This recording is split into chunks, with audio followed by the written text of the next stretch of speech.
As worked up about this first story as I am. For some reason, I recognize this gets me far more upset than it gets the average person. But even if you don't agree with me completely, you'll probably be a little entertained with how ticked off it makes me to find out that taxpayer dollars are being used to get the Mavericks a new stadium. And I hate this. I hate this so much. You know how I talk about, like, I hate taxes with the hot, hot heat of 1,000 suns? You know how I hate dart with the hot, hot heat of 1,000 suns? Like, if you took both of the suns that Luke was looking at in Tatooine, you know how they had the two sun thing? Put both of those together. That's how much I don't like dart. This is right up there with them. This is one of the things that, if you want to ruin my day, tell me about taxpayer money being given to an organization run by a lady that's worth $30 billion so they could find a new stadium for the one that I'm next to. I'm at the American Airlines Center. It's fine. I was just in there a few months ago. It's not falling apart. It's beautiful. It's luxurious. Now, it might be 25 years old. Oh, no. It's been around for like a whole 25 years. I guess we need to knock that thing down. I'll tell you what. Trying to find a way to calm me down. And Parker, is there any way you would be in favor of a new stadium? Tell you what. If we could build something like the Roman Coliseum that's going to be here for 2,000 years, yeah. But this garbage where we put up a stadium and then 25 years later, we're looking for a new house, oh, that's garbage. And the taxpayers are just going to get kicked once a generation. They just are just right between the legs, just wham, just hitting them hard. And this is the norm. Like Arlington just paid off Jerry's World over there. This has been a drag on you, and this will continue to be. We just never get out from under it. That's just always going to be an extra cost of, God forbid, I want to live in a major metropolitan area. I got to fund the billionaire stadiums. And a lot of the problem is so widespread and so inured in our culture that me griping about it on the radio is not going to be the crowbar that dislodges us from this stupid line of economic thought. But it's all we know. Because we have public schools. All the stadiums that our kids play at are what? Government stadiums. I mean, there's some private schools out there that have private stadiums, but, you know, that is just a small fraction of where football is played by children here in Texas. It's almost exclusively a government endeavor. Then you go to the college level, still a government endeavor. Where are you going? Oh, you're going to Louisiana State University. You're going to Ohio State University, Texas A&M State, Texas down in Austin State, all these stadiums around here, whether it's for Amon Carter or the whatever they're calling the SMU one, don't at me. Just it's all government-funded football stadiums. So it's the only thing we know. And so when they actually get out in the real world, and God forbid we have the professionals who are making millions and millions of dollars and the owners who are making billions of dollars, they want a new stadium. I guess we're just swept up in the current, in the inertia of government stadiums from top to bottom. We have got to break ourselves of this. It's a drag. And look, I love the Cowboys, okay? I don't want them to go. And if the only reason they're staying here is if we can fleece the taxpayers for hundreds of millions of dollars, so a guy that's worth billions of dollars can take an organization that's worth $12 billion and get a stadium on your dime? No, that's not good. That's not a good way to arrange society. That's not a good stewardship of your tax dollars. That's not what's good for you. Remember, every dime that comes out of the taxpayer coffer to go to some project like this, whether it's renovating the old Forest Theater or some new bike path or a new DART train or some terrible idea like that, this is coming out of your backside. Even if you don't live in Dallas, when you come down here and you pay taxes and sales taxes, some of that's getting gleaned off. And instead of going to cops or going to fill the terrible potholes that are on I-45 right as you come out of downtown, one of the worst highways we have in Texas, you are paying for this. You should care. Let me try and put it to you in a more personal level. Every dollar that they waste, whether it is on all these things I gripe about, whether it's a dart or a remodel or food stamps or whatever, every dollar that's taken from you and given to this Mavericks Stadium project, is it more important that you help a lady worth $30 billion build a new stadium for an NBA franchise? Is that more important than paying off your credit cards? Is that more important than paying for your child's education? Is that more important than covering your health care? You know, cost of health care is out of control. Cost of groceries out of control. Well, then let us have our money so we can buy groceries with it. If groceries are going up and the cost of everything's going up and education's so expensive and stuff, why are you spending money on this? Why do you let them spend money on this? This is so exasperating. Look, we just came out of a 3-month agreement. $75,000. The city of Dallas paid a real estate developer firm to go scout locations for the stadium. Are you getting any return on that? Is that doing you any good? Absolutely not. For one thing, I'll do it for half that if that's what they're. Yeah, I know what you're looking at. You're looking at maybe, I don't know, the that gape of land over by the Reunion Tower or by where they're going to build the new convention center. I know, the old Reunion Arena site. I got it. There's a handful of places where this could go. You don't need to spend $75,000 to look for it. Well, I mean, what are you worried about? What, are they going to move to Irving? If the only reason they're here is to, the excuse that they're here is if they can get help from you, say no. It's more important than, it's cool. Look, I know, it's so cool. I love having a basketball team right here in our backyard. I love it more when they're relevant and they're in the finals. I work at the American Airlines Center. I know, this place is fine. But it's not so cool. It's not more important than my kids. Basketball should not be more important than your kids. Basketball should not be more important than paying your health care bills. Basketball should not be more important than you, God forbid, having a little disposable income at the end of the month and saving for retirement. The reason why your monthly mortgage payment keeps going up, even though you're in the same house, is terrible decisions like this. How on earth can anyone justify using taxpayer dollars for a new Mavericks stadium, even in this, the fact-finding, design, and planning phase? 800-288-9227. 800-288-9227. We'll continue with Should Taxpayers Fund Pro Sports Stadiums next on The James Show. News Talk 820 and 93.3 FM, WBAP.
Hey there. Welcome to the James Show. News Talk 820, 93.3 FM, WBAP. I am your host, James Parker. Hackbar over here on Facebook. Already adding some smart aleck remarks to the topic at hand here, though. It really ticks me off that taxpayer money would be used to build a professional sports stadium. It kind of ticks me off, too, about with all the school stadiums and whatnot, the opulence that we put into this. But let's just deal with the pro stuff, because I don't think anybody can beat me in this argument. There is no moral, ethical, or economic justification for the use of taxpayer dollars to build a pro sports stadium. Right now, your money's being used, taxpayer funds are being used to explore the idea of building a new stadium for the Mavericks. Damn it. But Akbar says Mexico should build the new Mavericks arena and pay for it, James. Okay, yeah, we'll make Mexico. Like they were going to pay for the wall. And it's not impossible to do. Some sports stadiums are privately funded. Some of them, I'm thinking of the one for the Chargers that came to L.A. L.A. wasn't going to help them out with it. And so he said, fine, I'll just finance myself. I'm a billionaire. I'll borrow some of my other rich friends' money and we'll make it. It won't be as big and as opulent and as expensive as the one the Cowboys play in, but it will have office buildings and retail and a whole entertainment complex. So the arena actually gets used year round and not just for the, 8, 9 home games that the Cowboys pull off. Because that's one of the economic pains in the butt about a football stadium, especially. That Cowboy stadium, how often does it get used every year? Let's say 8, 9 times for a regular season game. Quite rarely for a home playoff game. Sad to say. I know it's not a bragging point. A couple of concerts here and there. I don't know, maybe a monster truck rally or some other events. But I mean, in total, like 20 times a year? You're spending over $1 billion to make a building that's only going to be used 20 times a year, and you expect that to not be a money loser for the taxpayers? Stop it. And then I'm right here next to the American Airlines Center. Now, it gets used a lot more. But for something like this that gets used on an almost weekly basis, I mean, I would say more than a weekly basis. This place probably gets used maybe, if I stretched it 100 times a year, between all the home Stars games and all the home Mavericks games and all the concerts. And then there's a lot of other maybe knick-knacky events that I wasn't really aware of until I had to sit next to this place all day, every day. A lot of comedians come through here, and sometimes it's like a motivational speaker, like a Joel Osteen type or something. But it's neither here nor there. If it doesn't make enough money, we definitely shouldn't be spending taxpayer money on a losing proposition. If it does make money, then why should the taxpayers have to fund it? That's what I'm saying. Economically speaking, no good excuse. Now, for some people who are, they've never bothered to read an economics book in their adult life and just believed everything they were taught in high school and college, there is no measurable increase in economic activity, or even tax revenues from these sports stadiums. For all the people that are going to flood into this, I'm at the American Airlines Center, that are going to come here for the next Mavericks game. Most of those are people who are in the area, who were going to spend that money in the area anyway. Now, you can see this place fill up. Hey, 18,000 people showed up. That's fantastic. Yeah, but what you don't see is there's like 18,000 tables at restaurants that otherwise went empty, but it's smeared all across North Texas. So you don't really see it. You can't point at it. And economics is so full of these intangibles. I'm tired of losing the argument because people can see, oh, look, a whole bunch of people gathered. That must be economically good. It's economically indifferent is what it is. We don't have big whales coming here, flying in from all over the place to spend $1 million at our top accommodations just so they could go see a Mavericks game or a Stars game or whatever the heck else is happening here. It's a money loser. And this bothers me because how come more people aren't putting their foot down? Remember when you were in school and the theater kids and the band kids and the other kind of nerdy kids like me used to gripe how the football team got all the attention. They got all the money. They got the big budget. You know how much a football coach makes compared to your average theater teacher? And so there was a sense, some of that was born out of jealousy. Some of that was born out of envy. But more than half of that is a legit complaint. Why are we spending all this time, effort, and resources on sports? I love sports. Sports are important. Sports are part of every society and every civilization going back to the ancient Sumerians. We have on cuneiform tablets where they're talking about their sports. But people, please, a little bit of moderation, a little bit of recognition that we put too much importance into this, that we're willing to expand the size, scope, and power of nerds in city council to spend your money on behalf of this stuff. Again, I love football. I'm probably going to watch every Cowboy game until they lose 8 games, and then I usually turn it off. And I don't want football to go away. That's not what I'm asking. I'm not asking for pro sports to go away.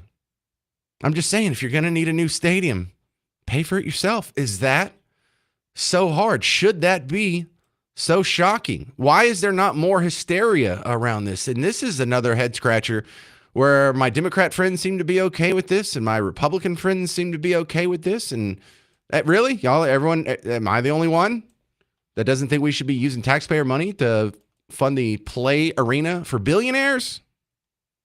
800-288-9227, 800-288-9227. Now, I will give credit to the Dallas Morning News. I know I'm saying something nice about the Dallas Morning News. Oh, my God. Is it the end of times? Is there a big earthquake? Are we about to get all raptured up in here? No, they were doing some good digging in this. And now they didn't sound like they were against the project altogether, but they were a little suspicious of the amount of the grant that was used to study it comes in under the threshold it takes for it to be passed by the city council. Anything over $100,000, any contract issued by the city over $100,000 has to pass through the city council. This was a little bit under that, so the city manager can just hand it out without any kind of approval from anyone else. Okay, that's a little suspicious. So what did we get in return from these people? They signed the contract in April, and it was a 3-month contract. 3 months is up. What's the report? Oh, you can't see the report. Well, do we have the report? Yeah, we have the report. Okay, well then, why don't you show us the report? We're not going to show you the report. Okay, we'll file a Freedom of Information Act request.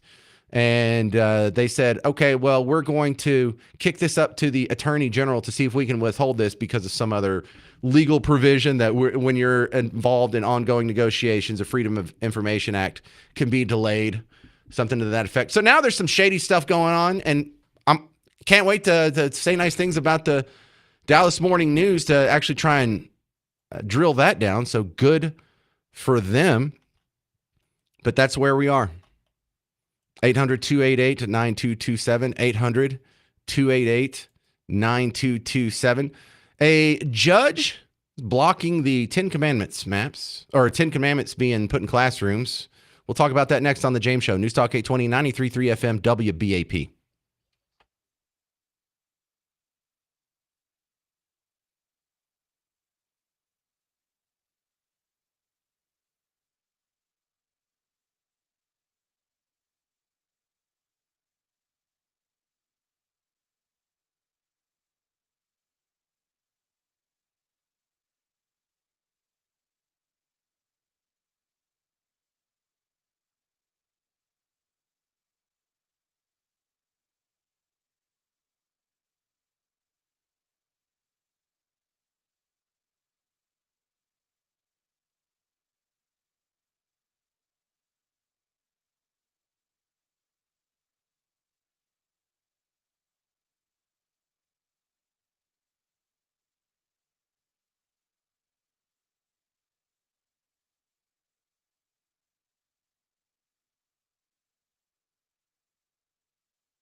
Hey there, welcome to the James Show, News Talk 820, 93.3 FM, WBAP. I am your host, James Parker, and a judge has stepped in blocking the 10 Commandments from being forcibly displayed in all Texas classrooms.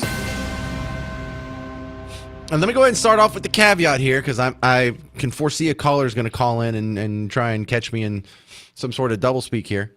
Look, overall speaking, my libertarian sensibilities say the government should not be able to force any poster into every classroom in Texas, period, point blank, end of story.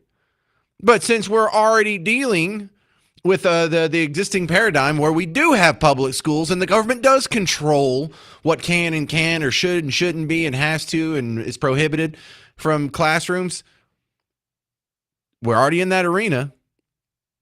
This doesn't bother me at all. At all. Now, do I think it's great? No, this is not my preference. My preference is we don't have public schools. Parents can choose to send their kids to schools that put the 10 Commandments on the wall. They can choose an atheist school that doesn't put anything on the wall. They can choose a Muslim school that puts, Quranic quotes on the wall. Whatever you want. You can be a Unitarian, a flying spaghetti monster. I don't care. But since we already live in this paradigm where everyone else has insisted the government has full control over the socialized school system, because that's what it is, socialism. This is a terrible arguments you get into with your neighbor when you try and implement socialism, because now there's a top-down approach, and either they're going to get their way or you're going to get your way. But if we split it up and we got rid of the prepaid government monopoly that is the socialized school system, then you wouldn't have any bickering with your neighbor. Your neighbor would go to the atheist school that hates baby Jesus, and your kids would go to whatever school that you felt appropriate. But that's not what we're dealing with. So we have to ask ourselves, if these people don't have a problem with the government saying what the schools can and can't teach, what the schools can and can't provide, what they can and can't put on the walls, then they're really just against the 10 Commandments. Now, they will hide behind this garbage of, well, separation of church and state. We shouldn't have any sort of religious indoctrination in our public schools. All right, let's break that down then too, because that doesn't stand up through just flat out logical muster either. So the way that it's set up, the way the founding fathers intended was this was to be a secular state. This wasn't to be a state atheism. That's Marxism. That's lefties. They're the ones who like to erase all religion from the public sphere. That's your Fidel Castros. That's your Soviet Unions. That's your Albanias. That's your pretty much most communists. That's one of the first things they run to, is trying to erase Jesus. From not just from the classroom, from all public life. So, okay, let's start with that. We're supposed to be secular, and we're not supposed to be state atheist. Got it. So now your problem is really just with the 10 Commandments. You can't win that argument. You cannot win an argument against the 10 Commandments, because exactly what commandment do you not like? What do you think is inappropriate for kids? You think they should be taught butt stuff in 3rd grade, but not thou shalt not steal? What exactly offends you about the 10 Commandments? And not you, the people who are arguing against it and people who are too scared to call in the show right now. Tell me which commandment you don't like. Are you pro-stealing? Are you pro-murder? Are you pro-adultery? What is it? Now, I'm not just going to throw it out rhetorical questions and have no answers. The number one question we should all be asking ourselves, if our kids and the kids in our society that are coming up right now, if they're exposed to the 10 Commandments on a regular basis, would they benefit from that? Would we benefit from that? Would society as a whole benefit from that? What's the negative consequences of putting the 10 Commandments in the classroom? What negative thing could possibly happen? Oh, well, I feel excluded because I'm not a Christian. So? If I walk past a crescent, I don't feel like I'm excluded. If I walk past a Star of David, I don't feel like that's an assault on my religious liberties. Which commandment do you not like? Can I put up a poster with Shakespeare quotes? Can I put up a rainbow flag? Can I put up a poster with Zeus? Can I put up the Constitution? Because if your answer to most of that is yes, if you can put up any symbol, any list, any quotes, any historic document, as long as it's not Christian associated, well, then you're not open-minded. You're just a flat-out Christian bigot, hiding behind this whole myth of separation of church and state. You know, separation of church and state is not the eradication of Jesus. So if you're not calling for the names of the planets to be changed, all religious in nature, Mercury, Venus, Mars, Jupiter, Saturn, Uranus, Neptune, aren't these all religious figures? You're not offended by that? Oh, you're not offended by religion. You just don't like Christians. Got it. 800 288 9227. 800 288 9227. Coming up next on The James Show, Brandon Walton's from Texas Scorecard on the 10 Commandments being blocked by a judge here in Texas. It's Snooze Talk 820 and 93.3 FM WBAP.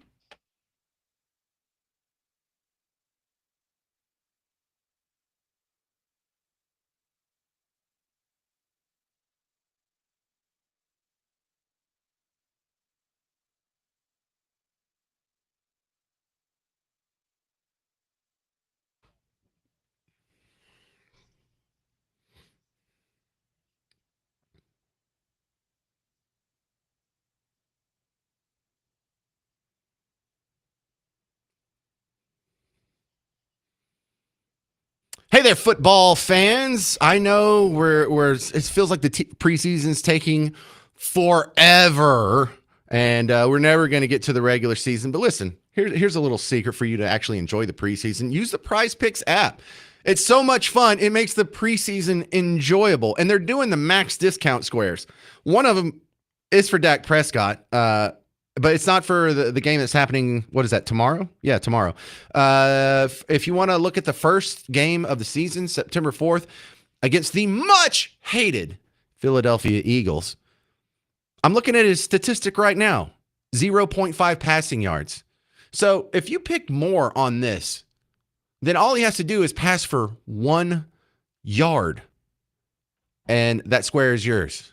You make a lineup of 2 to 6 people. And look, there's another square that's for Avery Johnson. Who's that? He's the quarterback for Kansas State. They're playing Iowa State this coming Saturday, 11 a.m. He's got the 0.5 passing yards. So unless this guy comes out and throws it into the dirt 10 times or whatever it is and never completes a pass or never gets positive yardage, that's going to be yours as well. Take advantage of these little promotional deals and thank me later. So, and look, if they go out there and they get hurt in like the first 5 seconds of the game, Prize Picks is nice enough. They're flexible enough that they won't count that against you. So go check it out. And if that's not easy enough, you can play with my money. Download the Prize Picks app. Use promo code WBAP when you submit that first $5 lineup. It could be with these little max discount squares. You'll get $50 in promo cash. So download the Prize Picks app. Get $50 from me when you use promo code WBAP after you play your first $5 lineup. Prize Picks. Run your game.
Well, hey there. Welcome to the James Show, News Talk 820 93.3 FM WBAP. I am your host, James Parker, and my guest joining us now, Brandon Waltons from the Texas Scorecard, texasscorecard.com. Go sign up for their Texas Minute, the newsletter that happens every day. Hey, Brandon, welcome back. Bro, I thought we were done with this thing. How did the Ten Commandments law get blocked in a court? I thought it already got blocked in a court and then unblocked, and now it's blocked again.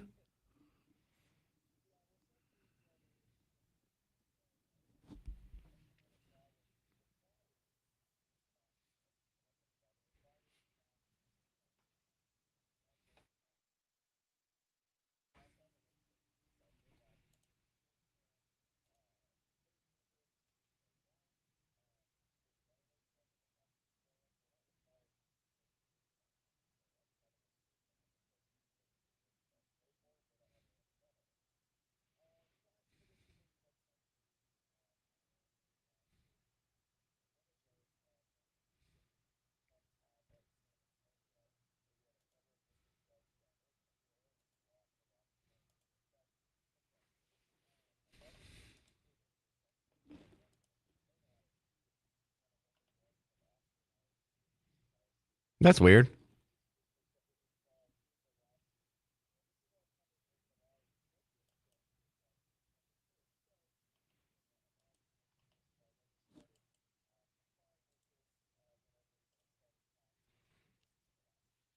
So what's the argument against this? Is this the old separation of church and state garbage? Okay.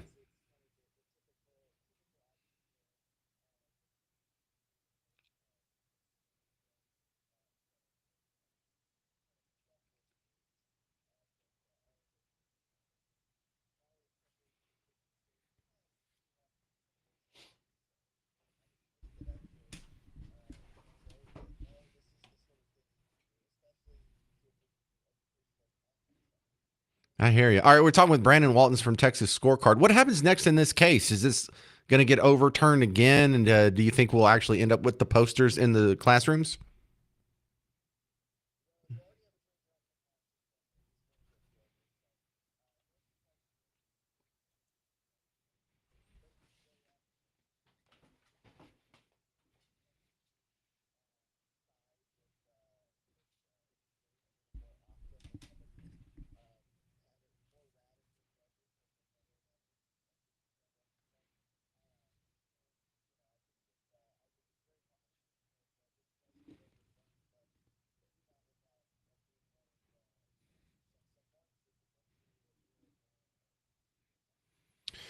Well, Brandon Waltons, what's the negative consequences of kids being exposed to the Ten Commandments? Like what's the worst that could possibly happen?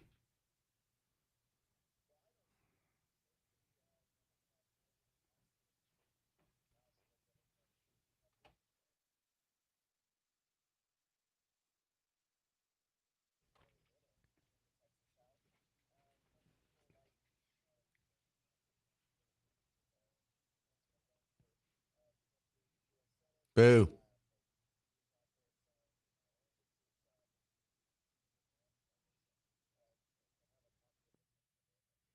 How can it be Christian nationalism if it predates Christianity? Well, I think the part that I kind of giggle at is this is clearly anti-Christian bias, but this is also a perceived anti-Christian bias. These people were ignorant. This because the Ten Commandments are part of Christianity, Judaism, and Islam. So, well, and my point being, not like it's ultra religious. So, the point being, this is a historical document that is the basis of Western civilization, one of the founding documents that all of Western civilization is built on. Can't we just get it pushed through on the basis of it's a historical document, not necessarily a religious document. It deserves to get a mention. Just because it has some religious connection to it doesn't mean we should pretend it doesn't exist.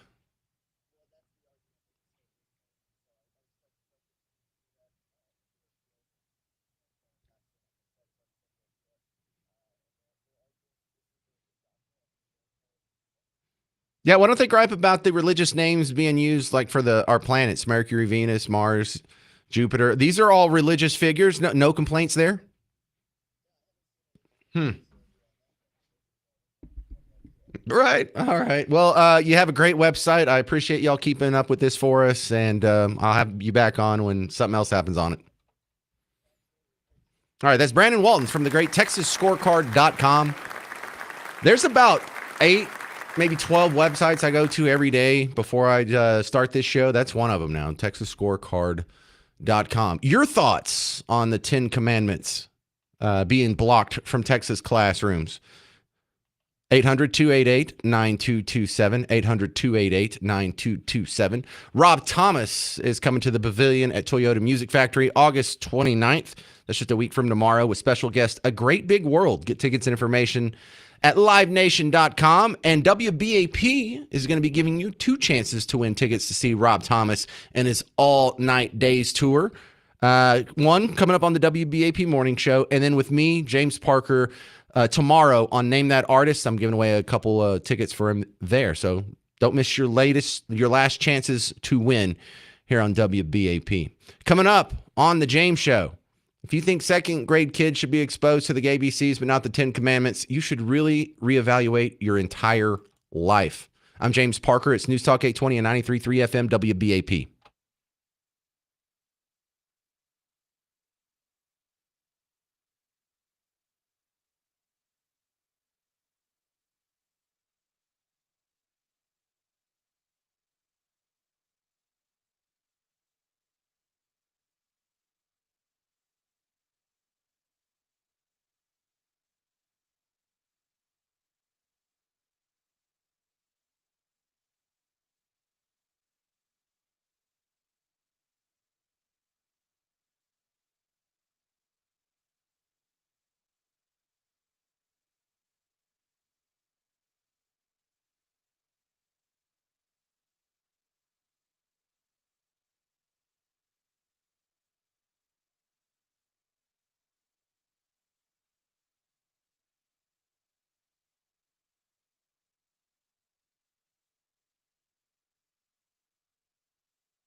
Well, hey there, fellow Texans. Welcome back to the James Show. News Talk 820 93.3 FM, WBAP. I am your host, James Parker.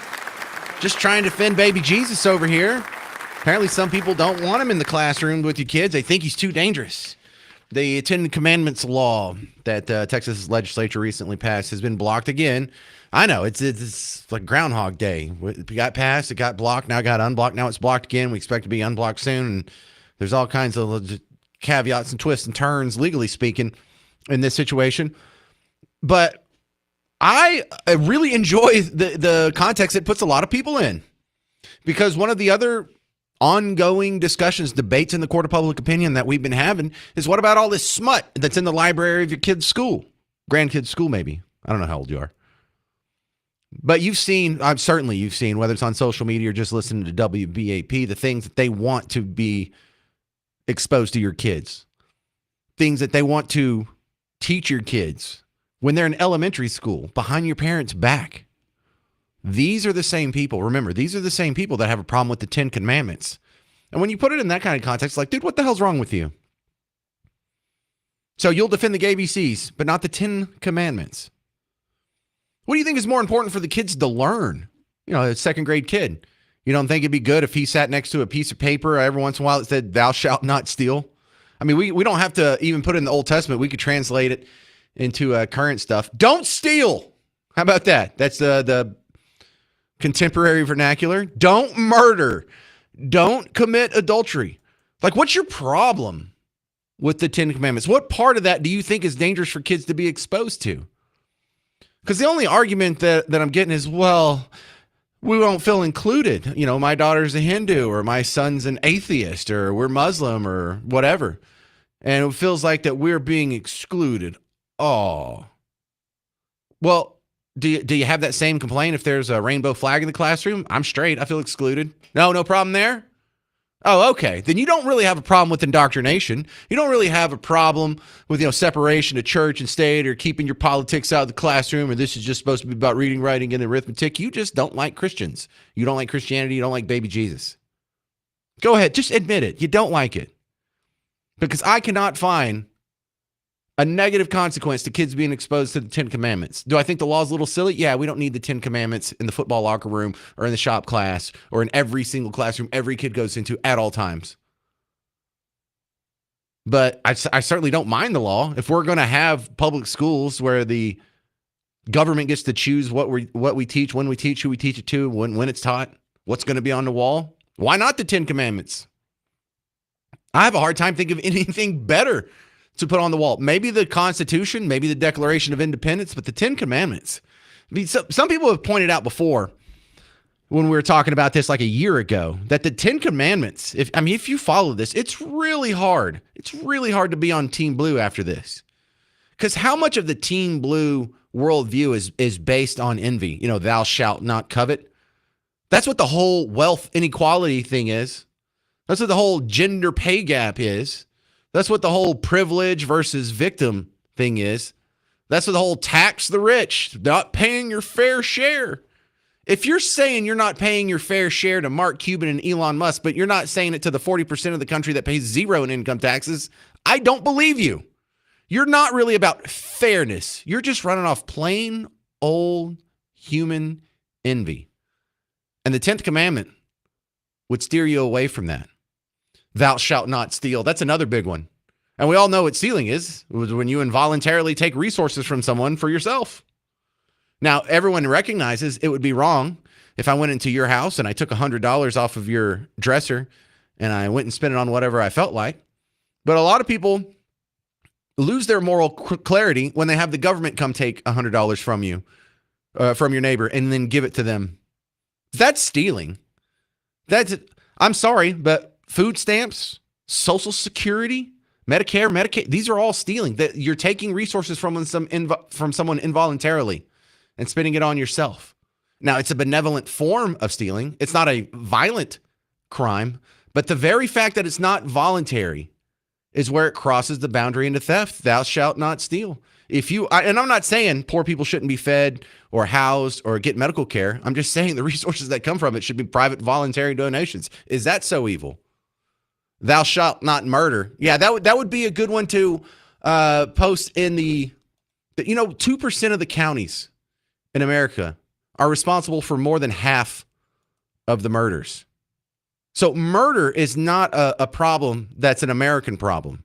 It is hyper concentrated in about a dozen, maybe 20 inner cities and major metropolitan areas.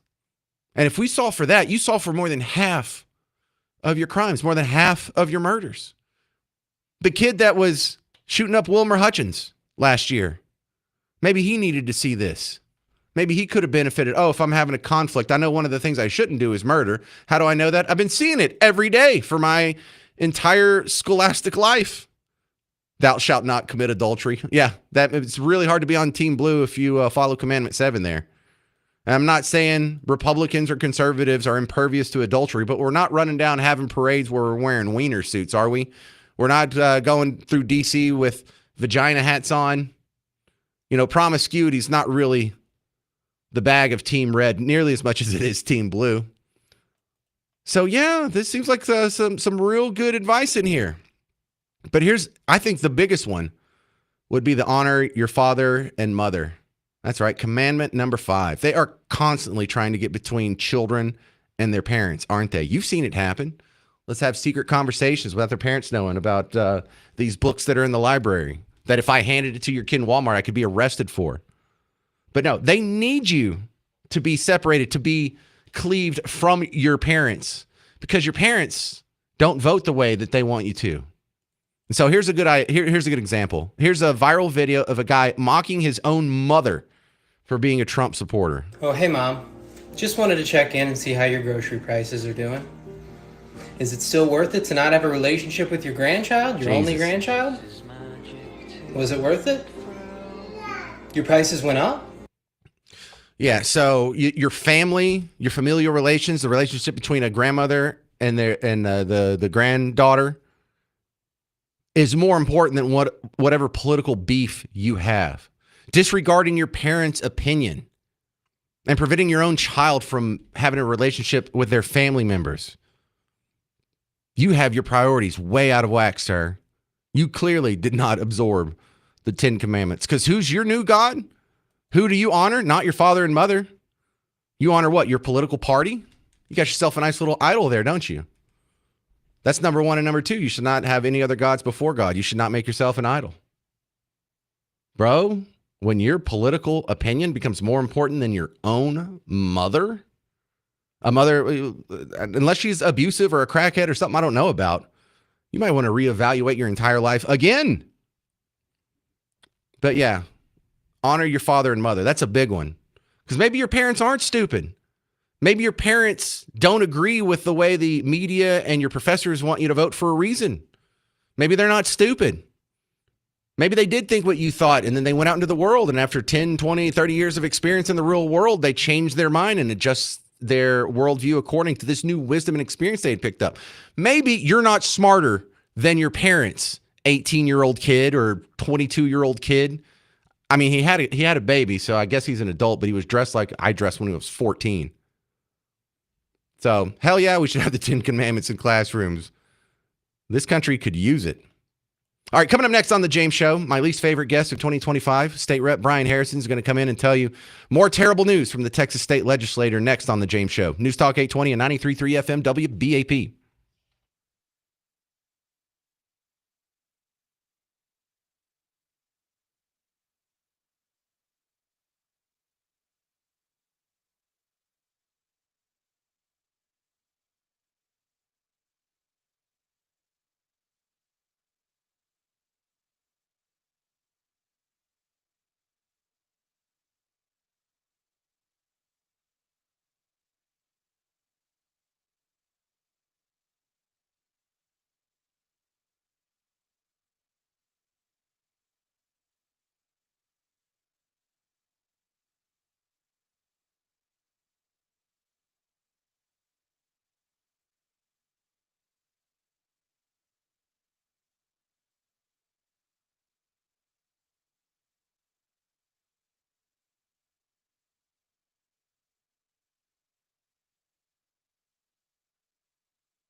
Hey there, welcome to the James Show, News Talk 820 93.3 FM WBAP. I am your host, James Parker.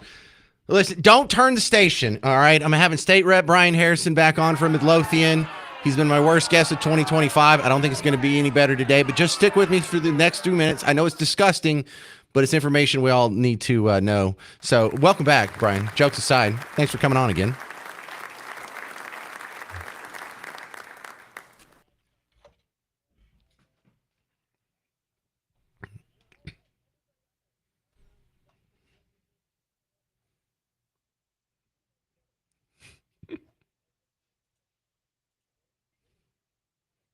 You earn it, though. Brian, when have you ever come on the James Show and had good news?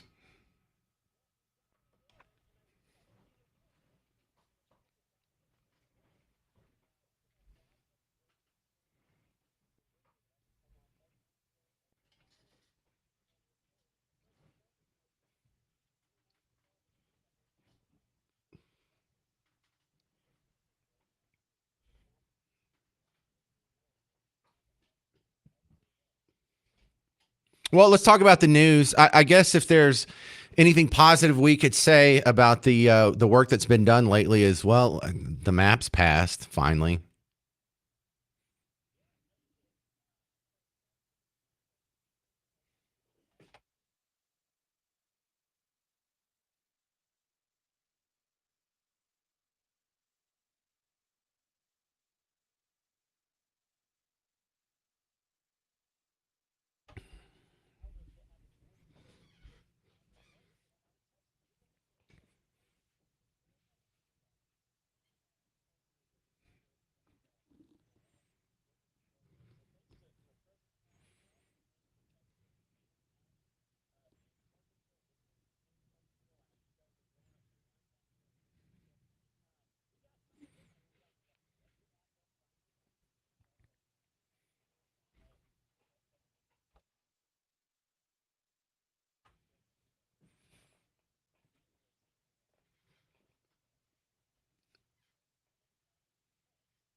Round of applause for that one there. We're talking with State Rep Brian Harrison, who's based out of Midlothian and a couple surrounding communities there. So, Brian, the one thing I don't like about the maps being passed is the fact that there's no negative consequences that are visited upon those who fled the state.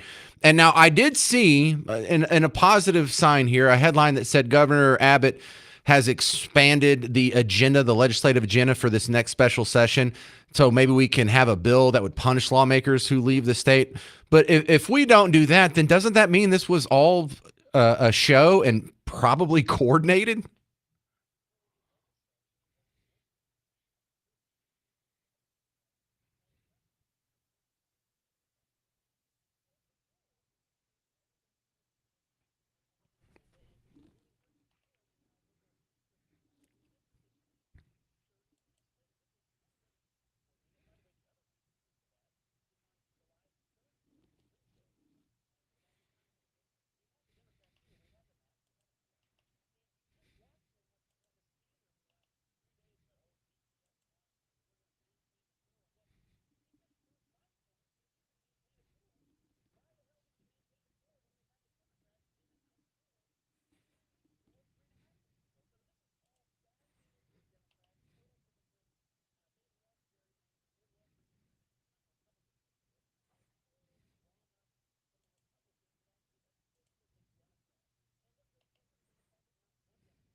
Yup.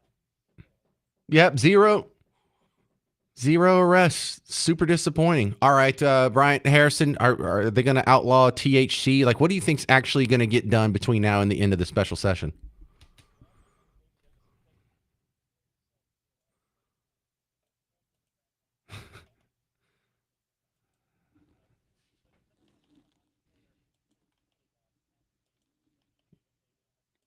Right.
All right. Well, thanks for all the terrible news again.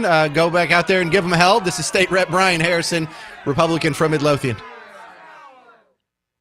Thank you, sir. We'll talk to you soon. All right, so there's your update on what's going on at the Texas legislature. I mean, I hate to be so cynical and negative, but it's always bad news, isn't it? Coming up next, there's sort of a fake scandal here because someone did a deep fake of a Senator Amy Klobuchar, but no one thought it was real. You'll hear the controversial audio next on The James Show. News Talk 820 and 93.3 FM, WBAP.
Hey there, welcome to the James Show. It's News Talk 820 93.3 FM, WBAP. I am your host, James Parker. We have a fake scandal here. AI is fun, but believe me, I've been using it a lot. It's a trip, especially if you're a creative type, just to see what you can think up and make. But there seems to be a concern about this that is way overblown. Now, deep fakes are going to be a problem in future elections. There's going to be some people that are fooled by videos that look like they're real, and they have somebody saying something that they didn't say, and it's going to be made in a bad faith effort. And I mean that like not for funds, not for comedy, but to have an effect on the voting electorate. We're watching out for that. We'll keep track of that. We'll adapt accordingly. But if you're in a position of government, if you're one of the puppet masters, you want to get as much power and control over this as possible, so you need to scare people about this as much as possible. Now, this is one that just doesn't fit the bill. Amy Klobuchar, senator from, Maryland? There was a viral video that went around of her, and it's AI, and her mouth is moving, and it definitely sounds like her. We're getting better with this. It's not so garbledy or auto-tune sounding. But you can tell it's AI by what she's saying. Her response to the Sydney Sweeney ad, she uses the ugly word for tatas. That's one of the things that's bleeped out here. And I bleeped out the B word. And just no one thought for half a second that this was real. This is just comedy. This isn't trying to defraud anyone. I don't think anyone made this with the intent of, hey, maybe some people think this is real and it'll hurt her politically. No one thought that. When you go on a crusade after jokes, that's when you look like a fool.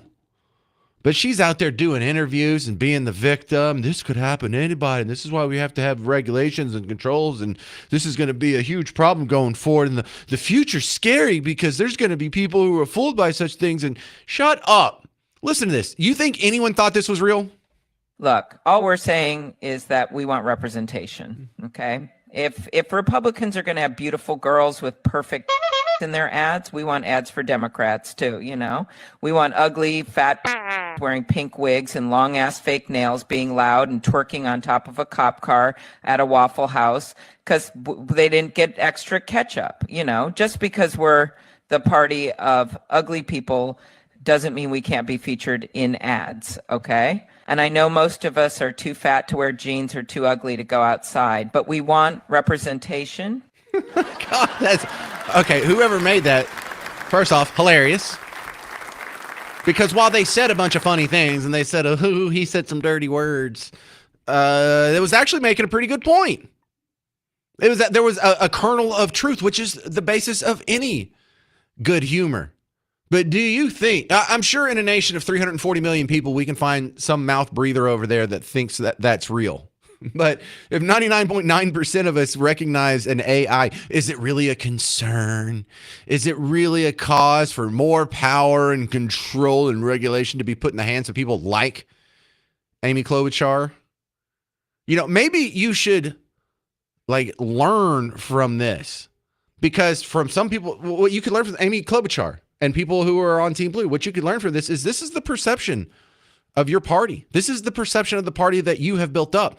This is funny because you are the party of people with pink hair doing obscene things in public. You are the party of someone twerking on a cop car at a Waffle House. You are the party of all the things that were described by the AI version of Amy Klobuchar. And look, y'all have some rebuilding to do. Y'all are in a rebuilding year, Team Blue. This isn't how you win back young people, by taking things that are obviously funny and then pretending to be upset about it. Because you know she's not really upset about it. Oh, whoa, victim is me. You know what? You're not going to win. You're not going to win young people like that by taking jokes and making them all serious. You win young people by making the jokes. That's why you're losing. 800-288-9227. 800-288-9227. Did anyone think that was real for 5 seconds? Coming up next, my buddy Chris Putnam, CEO of the Dallas Express. He's going to come on the James Show, and he's going to take a real disgusting victory lap for predicting yesterday's news. I even pulled the audio from when he was on. It's actually 2 Yeah, 2 weeks ago. He was on 2 weeks ago today. You'll hear his prediction, and then I'll let him, get all the applause he deserves. Coming up next on the James Show. News Talk 820, 93.3 FM, WBAP.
It's the James Show, News Talk 820 93.3 FM WBAP. I am your host, James Parker. Did you pick Sia? Is that yours, Garrett?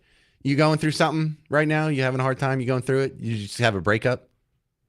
Yeah, it does. All right. Just giving Garrett a hard time. I'm your host, James Parker. My next guest is the great Chris Putnam from Dallas Express. And Dallas Express, if you're not already familiar with it, this should take the place that used to be held in your information gathering campaign by the Dallas Morning News or Fort Worth Star Telegram or all these other, legacy old school newspapers that have fallen by the wayside. This is the one that's risen up and taken its place, dallasexpress.com. Chris Putnam, first off, you are Mr. Tarrant County, and we had the breaking news right as the James Show is starting that they got Eddie Garcia, the former Dallas guy, to be their new police chief. What's your thoughts on that?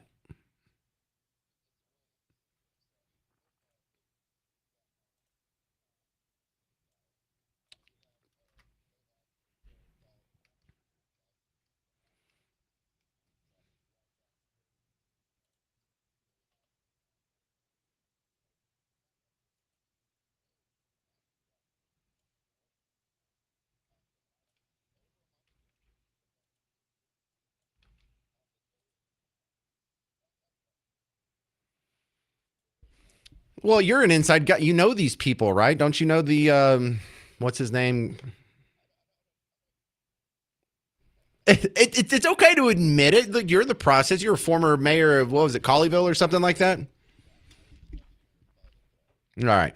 Well, let me also give you a little bit of credit here because you were right. Now, it feels weird that if we go back in time, this was a whole 2 weeks ago. 2 weeks ago, I'm about to play you an audio clip of Chris. This isn't going to be Chris Putnam now. This is Chris Putnam on the James Show, August 7th, making a prediction. There is no fight here. These maps are going to pass, period. It doesn't matter whether they come back or not. It doesn't matter if anybody gets arrested. So these maps are getting done, period. Whether they come back or they don't come back. You sound like 100% positive this is going to happen. If I'm wrong, you can call me on it, but I'm telling you, it's going to happen. It's not a question. Well, all right. So go ahead, take your victory lap. You knew 2 weeks ago when this whole thing started, you were the first one on the James Show to be that sure of yourself that this was all theater.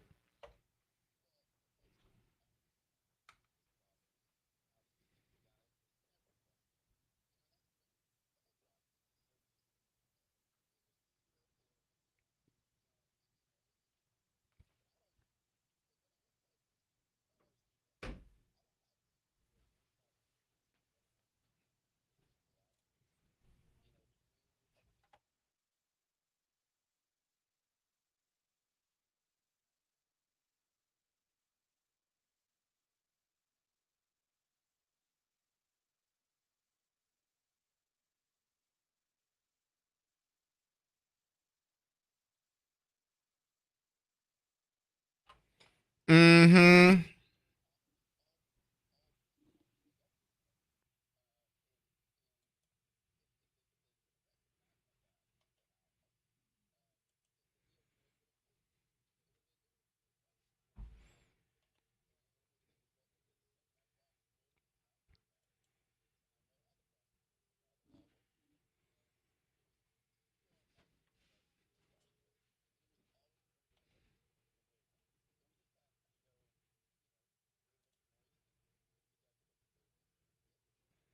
Yeah, I feel like this was all theater, and I'm not amused by. I'm a big fan of theater, not this kind. We're talking with Chris Putnam from Dallas Express, dallasexpress.com. Now, do you have any inside info on what's going on here in Dallas? They had hired the firm to look at places to build a new stadium, and now we can't find out what happened to that report that was 3 months ago. We spent $75,000, and I just hate this whole circus too, because I don't think taxpayer dollars should be used for professional sports stadiums. So what do you know about this? Anything I don't?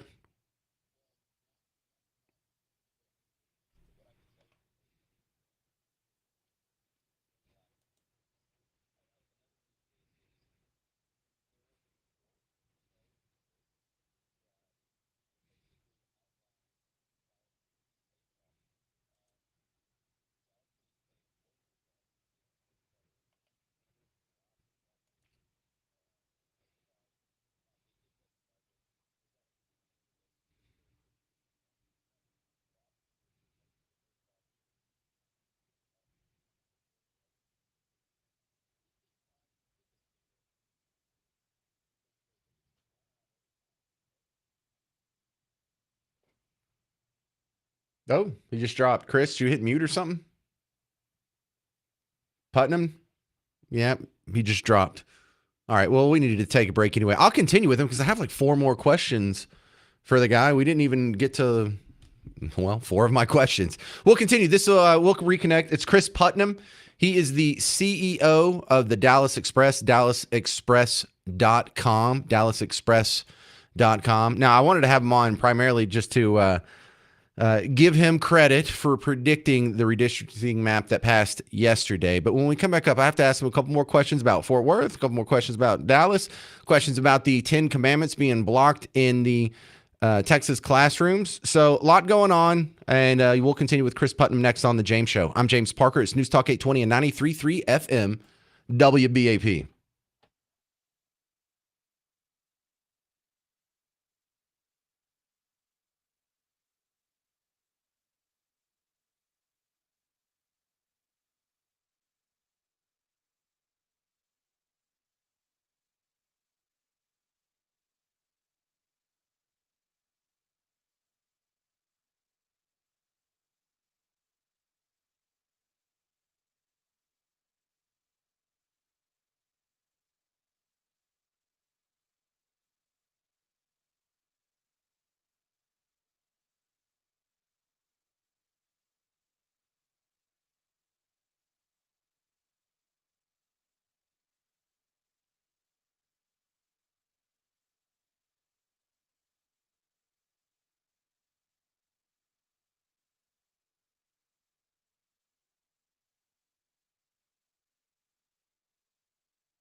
Well, hey there, fellow Texans. Welcome back to the James Show. It's News Talk 820 93.3 FM WBAP. I am your host, James Parker. Thank you very much. Endless. I know it. Continuing with Chris Putnam from DallasExpress.com. Now, look, your website is Dallas Express, so we think, oh, he must be the guy that's all about Dallas. But you're actually Mr. Tarrant County here, Chris. What's it like? What do Fort Worth people and Dallas people? What's the biggest difference in your life experience? Yeah, I did.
Well, what is Chris? You're one of the best people to ask this question. Why is there such a disparity in crime rates? Why is the crime rate in downtown Dallas? And you guys do a great job on Dallas Express of breaking these numbers down. For some months, it's 7 times higher. Some months, it's 11 times higher than the downtown area of Fort Worth.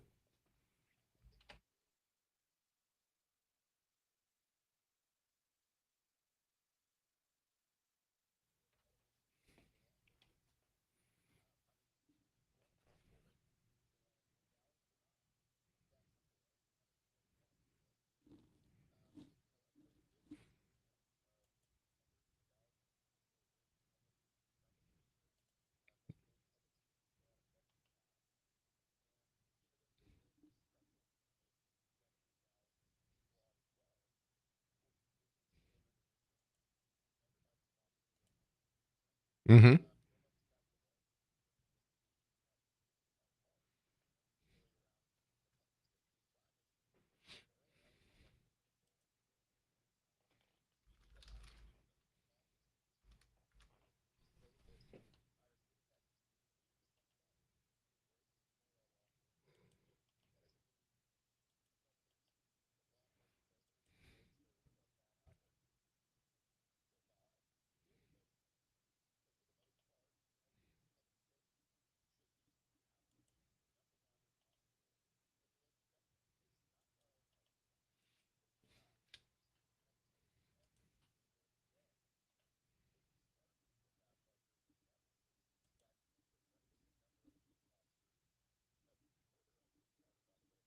Right.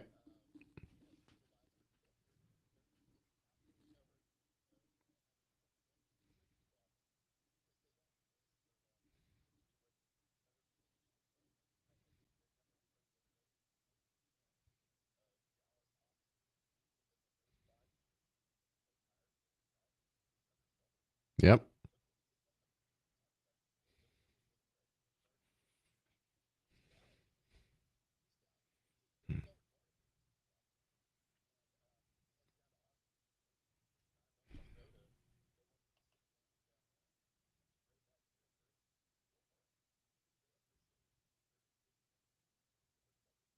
Well, what did he not get from Dallas?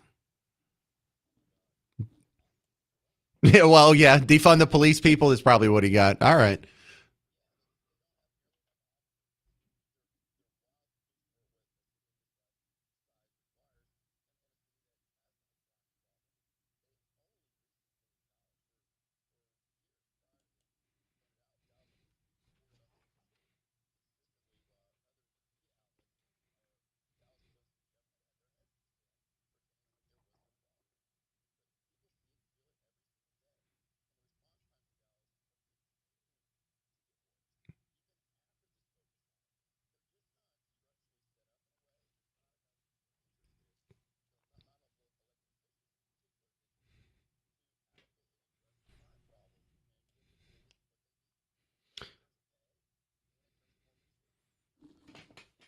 Well, in the former Dallas Police Chief Eddie Garcia taking this job in Fort Worth, he's obviously taking a pay cut going from Dallas to Fort Worth. But even when he went from Dallas to Austin, now to Fort Worth, the job he had in Austin for the last 6-9 months is paying him more than he's going to get from Fort Worth. How do you explain him being willing to take a pay cut like that?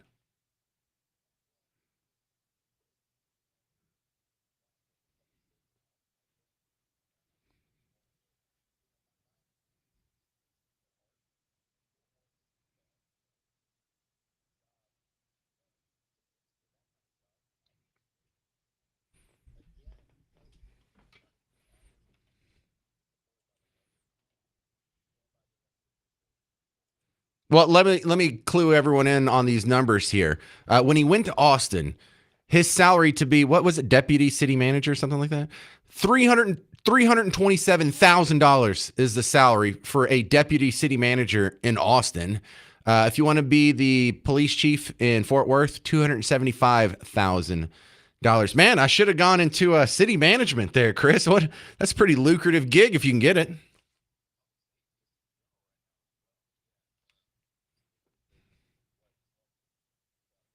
Oh no. No, I'll go into talk radio. It'll be fun. All right. Th- th- Thank you very much, Chris. I got to run here. Sorry to cut you off, just out of time. But listen, go check out his website, dallasexpress.com. I was just reading from it during the last 2 segments here on all the hot news. It is your new newspaper of record for North Texas. Thanks again to Chris Putnam. No, I didn't say that. Real quick, go.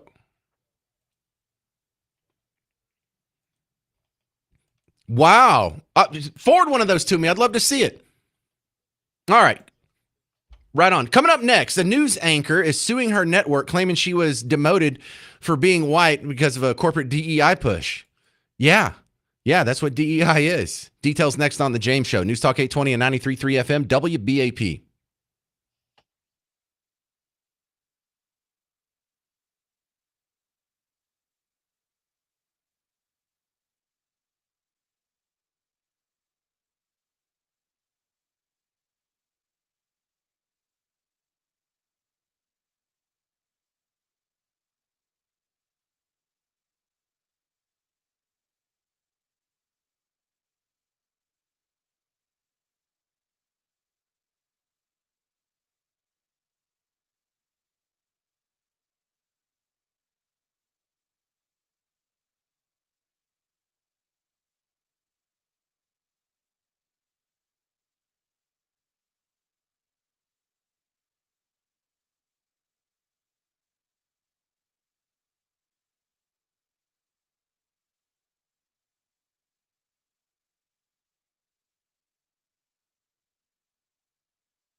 Hey there, welcome to the James Show, News Talk 820 93.3 FM WBAP. I am your host, James Parker. So there's a news anchor. She has been on the anchor desk for a couple decades now. She's up in Boston, and she recently sued the network over her affiliate. I don't even want to name the network, but man, I kind of enjoy this story, and it kind of makes me sick to my stomach. So there's a nice duality of James going on here. But she's suing them because she claims she was demoted for DEI purposes. And she said they had a DEI push, and they decided that their cast was too white, so they demoted her and put a person of color in her place. And it wasn't for cause. It wasn't that she had done anything wrong. It's not because she's getting too old and ugly to be a news anchor. It was based simply for the color of her skin. First, the answer to that is, yeah, that's probably the case. Absolutely, that's probably the case. Is that illegal? Is that something that's lawsuit worthy? I'm sure it's not criminally illegal, but like, I don't know, is there a civil violation there of some sort? Well, not if you believe in DEI. I got news for you, lady. Everyone else. That's what DEI is. DEI is anti-white discrimination. It is anti-male discrimination. It is anti-straight discrimination. When they talk about getting more diverse voices in the radio or more diverse faces on TV, they're talking about diminishing the role of white people in those arenas. When they talk about getting more diversity in the boardrooms of Fortune 500 companies, more diversity in the C-suite executives, the way that is implemented in the real world, they may not tell you this publicly. They may not put it in their pamphlets or flyers. They may not put it in the signs that they hold when they're blocking the streets. But the real ugly truth behind DEI is it sees straight white male employment as a problem that needs to be solved. Now, lady, you quite well may have benefited from DEI, or at least if it's not officially DEI, just deference to minorities. You're a woman. This has worked in your favor up until then. You're a woman. That's probably one of the deciding factors that got you on the anchor desk in the first place.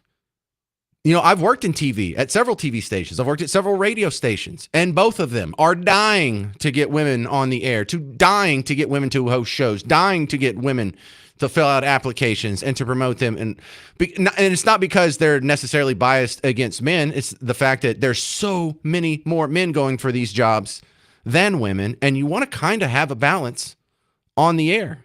You want to kind of, be able to, not have one demographic be all the way across. Now, that sounds like a more benevolent form of DEI. But it's not the same thing. Not every time race or gender is involved in the hiring or promotion process does it count as what we all, agree as discrimination, or at least unethical discrimination. There's such thing as ethical discrimination. If you're a tanning bed, I recommend you focus your advertising on the white demographic. I'm not saying you should completely exclude or dehumanize darker people, but they're not going to go use your tanning bed, are they? When you're talking about sickle cell anemia, that is something that is far more prevalent in one demographic versus all the others. You'd be smart to focus your attention based solely on the color, the race of the person involved. But this one looks like it may have crossed the line. Someone got there based on her merits, maybe plus the fact that they needed a woman. But if you have that job and you get there and then they decide, nah, there's someone who's an even bigger victim than you, someone who's higher up on the intersectionality totem pole, and you just got clocked for that, welcome to my world, lady. I have been through many jobs where I have been told I didn't get the job because I wasn't a woman when they have morning shows. And it makes sense. Look, this isn't an ugly discrimination here. You want to have a guy, you want to have a girl, And how many morning shows do you hear like that? Look at the country station that's just broadcasting underneath me right now on the 4th floor. You see a lot of those. But in this one, you're kind of getting the hint. Well, we already have diversity. We have men and women. Oh, no. The problem is there's too many white people. Now, there was a black guy that got hired to replace the meteorologist, and here's where it got ugly. On air, he made what she perceived as to be a sexually inappropriate comment. It was so bad that she filed the complaint with HR. HR said that she was out of line and she got recommended for unconscious bias training for her so-called microaggressions. And so, ladies, you like these DEI programs. You like the diversity push when it benefits you. Now you don't like it? Good. I hope you share your story far and wide. I hope you join me and become a crusader against it. Because you're right. DEI, look, here's where I just slapped myself in the forehead. This was like 10 years ago. But I remember flipping through when it was Twitter, and I think it was Temple University. They had made a post where they put a picture of 3 different people on the post. And they were bragging, Temple University, first university to have a black athletic director, black football coach, black basketball coach.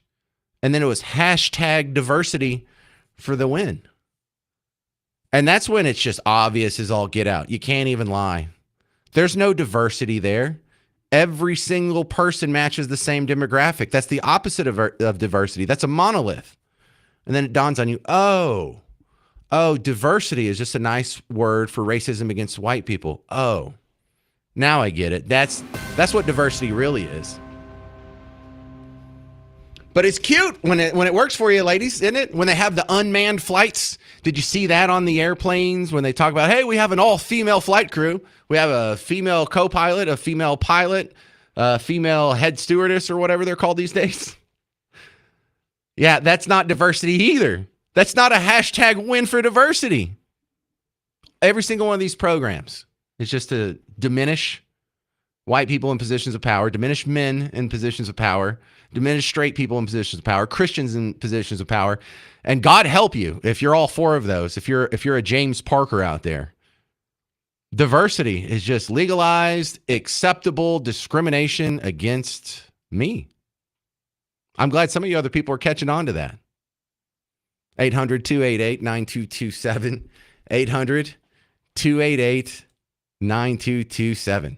Yeah, I love it when you warn people about something, they ignore you, and then they get hit upside the head with that exact same brick. Coming up next, Donald Trump. He's going to be patrolling the streets of D.C. tonight. He's doing a ride-along with the D.C. cops. And this whole D.C. debate has made some strange bedfellows. You'll hear the audio coming up next on The James Show. News Talk 820 and 93.3 FM, WBAP.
Well, hey there. Welcome to the James Show, News Talk 820 93.3 FM, WBAP. I am your host, James Parker. This might be an interesting night in D.C. tonight because the most powerful man on planet Earth, de facto leader of the free world, is doing a ride along with cops. Donald Trump is going to be patrolling the streets of D.C. tonight with the cops. Now, this is part of his anti-crime push. He had brought the National Guard in to clamp down on a pretty dangerous city there. And he's going to see how it's going. He's going to go with the guys that are on the front lines and try and get a look at it himself. And look, I don't know how legit this could possibly be because he's the president. He's going to have all kinds of security around him, and you're not going to have him in anything that's genuinely risky. So what's he going to do? Is he going to have a phalanx of security guards, Secret Service guys around him? I don't know, probably something like that. Is he going to run around in a hard car, you know, the armored car with the bulletproof windows? They call it the Beast, kind of. I don't know how this is going to go down, but at least the attempt is there. And sure, if you flood the place with National Guard troops while they're there, crime could go down. But if you're not solving the pipeline that is creating all these criminals, then it's just going to come back the second they leave. So, you know, I'm glad it'll be fine under Trump, but I don't want it to revert in 3 years when he's out of office and some other goober comes in and it's just going to be business as normal. And don't misunderstand me. I'm glad he's doing this. I think it's the right thing to do. I hope it works out well for him. But we have MSNBC. They have been talking about this probably too much this afternoon. And their headline, I hadn't been listening to much of it, but I've been watching the Chiron, the little caption at the bottom. And it says, new poll shows majority of D.C. residents disagree with or don't think Trump's crackdown will help on crime. That's terrible, terrible journalism. What you should be doing is saying, hey, they've already been here, what, is it a week, 2 weeks? And you could give us the numbers. Has crime gone up or down? Who cares if they think it's going to work? Who cares if you ask a constituency that 80% of them voted against Trump if they think what Trump is doing is the right thing? How about you go tell us the damn numbers on what is the robbings, the carjackings, the auto theft, the shootings, the murders, aggravated assault, since we've had the Trump intervention versus the same time period before that? That would be real news. That would be making your point. Not political propaganda where you're trying to sway public opinion, not report it. That's where you're trying to sway the news, not report it. You have real facts. If it's such a terrible idea, why aren't you giving us the numbers? Why aren't you showing us how armed robberies have gone up, how muggings have gone up, how carjackings have gone up, auto thefts, home burglaries, shootings, murders? How has that gone up? Because if it's such a bad idea, you could just go ahead and prove it right now. So that tells me the numbers aren't in their favor. So how do they report on this? Not Trump's doing a good job tamping down crime. I mean, like, I feel like I'm being fair. I'm not some sycophant who goes, everything Trump does is good. I gave you a dose of skepticism in there. But yeah, how are you against this? This is so enjoyable because now you have these people on MSNBC or anyone who's just dedicated to the narrative that Trump is Hitler. Well, now you're what? You're fighting against stopping crime, or at least the attempt of stopping crime. You're fighting against peace between Ukraine and Russia. You're fighting against the 10 Commandments in classrooms, but for the gay BCs in classrooms. You know, they put themselves in a weird position. Whenever you just say, whatever this guy does is bad, if he ever does anything good, then you're now dedicated to arguing against the good. And for some reason, I find that adorable. Online, it's playing out. You know, these people, you see how MSNBC treats it. How does the average Team Blue sycophant treat this? Let's go to a viral video here where a woman who happens to be just incredibly beautiful, but that's not neither here nor there. She thinks we should start bullying MAGA men because we're scared of cities. Really? Truly are not bullying MAGA men as much as we should. Because what do you mean you're scared of cities? Cities? Like downtown? You're scared of that? You're supposed to be the protectors, right? Aren't you all the one pushing the gendered that men have to protect women? What are you protecting us from? I strap my toddlers into a car and drive them downtown literally weekly and think nothing of it. But you, my guy, won't go within a 5-mile radius without your Glock and being strapped up. I think we should be bullying them more. That seems like snowflake to me. These big, strong men get their stats from Fox News and think that crime has overridden these areas and the police are getting beat up. No, they're not. I literally went to the farmer's market downtown 2 weeks ago. It was fine. The little guy is scared of the big city. Oh. Oh, that's nice and condescending. Gee, I wonder why men don't vote for you in droves anymore. Yeah, it's not that we're scared of the big cities. And you can act like, well, I went through once and I didn't get any crime that happened against me. Yeah, you went to the farmer's market probably at 10:30 in the morning in a nice part of town. When you look at the statistics, that is where all the crime is. 2% of the counties are responsible for more than half of the murders. More than half of the counties have 0 murders. If you take 0 or 1, sort of the anomaly out there, you get to about 70% of the counties in America have 0 or 1 murders on any given year. So yeah, the inner city, the big cities, they are ridiculously more dangerous than the country. Doesn't mean we're scared of them. Just means we're not stupid. We're not going to go. I would rather live in Buck Tussle, where the crime rate is 1/70th it is in the inner city of D.C. Now, you want to juxtapose that, we should bully MAGA men for being scared of cities. Well, let's ask a D.C. resident, one who happens to not be a Republican or happens to be a white guy. He lives there his entire life. Does he think crime's out of control? So now y'all mad at Trump for cleaning up D.C., cleaning up the nation's capital. And I think it's crazy, especially if you a DMV native. When we go out and do things, we typically go to D.C. We all have seen some BS in D.C. I've lost friends to gun violence in D.C. I've been out partying and heard gunshots in D.C. Then you go somewhere like the Wharf to the Felipe Chow and people getting robbed at Felipe Chow.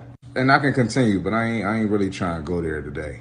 But it ain't safe, and you can't even really enjoy yourself, man. Oh, one more. They said the Capital One Arena is the most dangerous arena in the country. If you've been down there in Gallery Place, you already know. So knowing that these things affect us and affect our safety, especially y'all with kids, how can you get mad at that? Like, I promise y'all, and listen, I'm in the middle. I don't rock with either party. But if Biden or Kamala was doing this, y'all would be happy.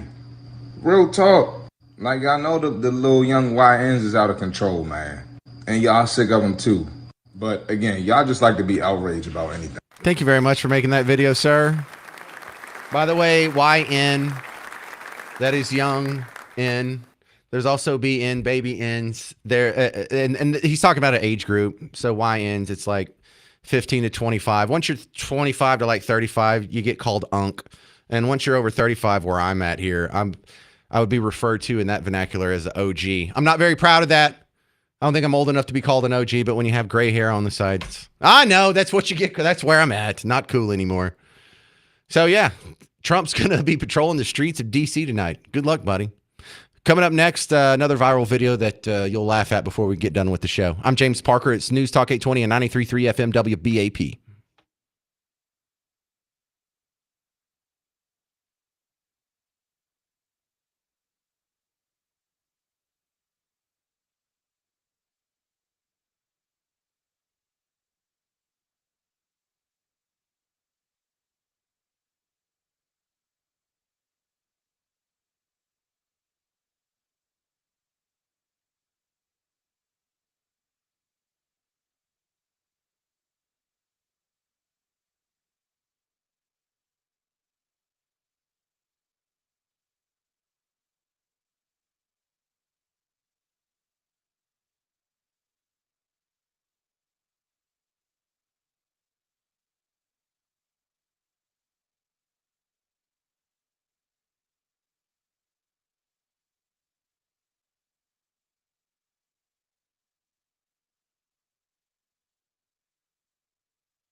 Hey there, welcome to the James Show, News Talk 820 93.3 FM, WBAP. I am your host, James Parker.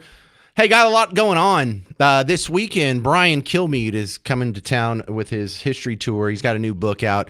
And this is going to be a presentation that he's expecting to last at least 2 hours or so, maybe 3. It starts at 7:30. It's down here at the Windspear Opera House, AT&T Performing Arts Center, that place. Not too far from where I'm broadcasting now. But it starts at 7:30, and I'm gonna try and go to that. I had talked to him earlier this week. I will replay my interview with him on tomorrow's show if I can squeeze it in. No promises there, but I'm planning on doing it. But there are still some seats available. Go check that out online. There is a link to the info you need if you want to get tickets. Go to WBAP.com. And then tonight, our sister station, the cool kids over at the Ticket, are having their fight night. And fight night sounds pretty cool because I like to see people who aren't professional fighters fighting. That's my jam. Like when I find those fights online, people in a Raising Cane's or people in the lobby of some other fast food joint chucking chairs. That's my kind of fight, baby. Yeah, so amateur fights are cool, but you can also win tickets to see Pantera. I was like, Pantera? That's kind of awesome. Are they playing again? Yeah, they have a concert coming up September 3rd. Can't get more Dallas than that. So details on all that, go to the websites. I want to leave you with some viral video audio, and I just want you to think about this because we'll probably talk about it a little bit more on tomorrow's show. But Beto's out there. Beto. He's so cool. He rides skateboards at Whataburger. And I have a feeling that between supporting the Democrat representatives that ran out of state legislature to avoid a quorum over the last 2 weeks and, kind of flirting with the idea of running for senator again or running for attorney general or something, we're not done with this guy. He's got political aspirations and he's got nothing better to do. He doesn't have a day job. He's a rich kid who married into an even richer family. And so we're just going to have to keep dealing with this fool. Here he is talking about how 100 years from now, the history books and historians will view the MAGA movement much like they view 1930s Germany and their just oblivious allowance of the Nazis' rise to power. I can only imagine the history books written 100 years from now looking at the people of 2025. It's the way, you and I, when we were in school, were looking at the people in Germany in 1933. That guy's named chancellor in January of that year. In 53 days, he has destroyed German democracy. The parliament or the Congress, their legislature passed these enabling laws, just like the Republicans are doing in Congress today, that said, anything you want, you go out and do it. And he goes from being this buffoonish, clownish thug who can barely hold power to the undisputed master and dictator of the German people. And I know this shit doesn't repeat. Did you dump it? Dang it. I forgot about that part.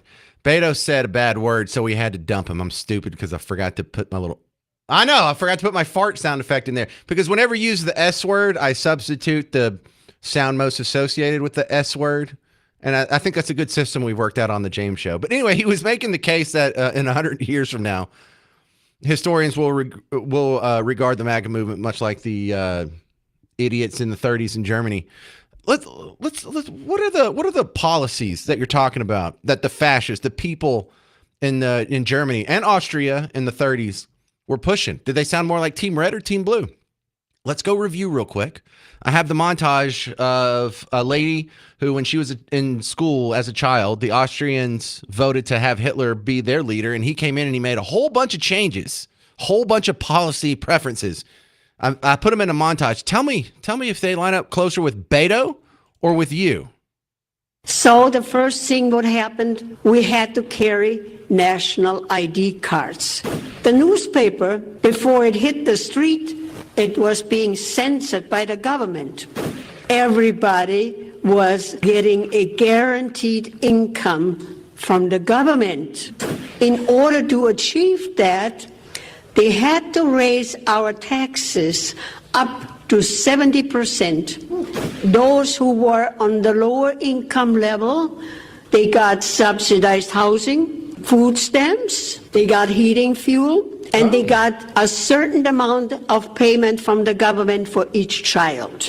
Before Hitler, of course, the moms stayed home and they raised their families. But under socialism, the moms were being put out into the workforce. So what happened to the children? Child care centers. It was all free for everybody. We even prayed in public school before class and after class. Oh, religion in schools. We were being told not to listen to our parents. They were just old-fashioned old fogies. Hitler also nationalized our car industry. Hitler nationalized our banks. He nationalized our healthcare system. When a couple was not 100% Aryan and the woman was pregnant, she was forced to have an abortion. We also had euthanasia, killing people. We also had gun control. Keep your guns and stack up on your ammo. Amen. Hey, Beto, does that line up more with what I believe or what you believe? They didn't like religion in schools. What are we fighting right now in Texas? 10 Commandments in schools. They didn't want you to listen to your parents. Your parents were just old fuddy-duddies. We heard that audio earlier in the show. They're for gun control. They're for food stamps. They're for day care, for subsidized housing, nationalized health care, pro-abortion, high taxes. Who is the real fascist? Beto. All right, that's going to do it for the James Show. Stick around. Mark Levin's coming up next. I'm James Parker. It's News Talk 820 and 93.3 FM, WBAP.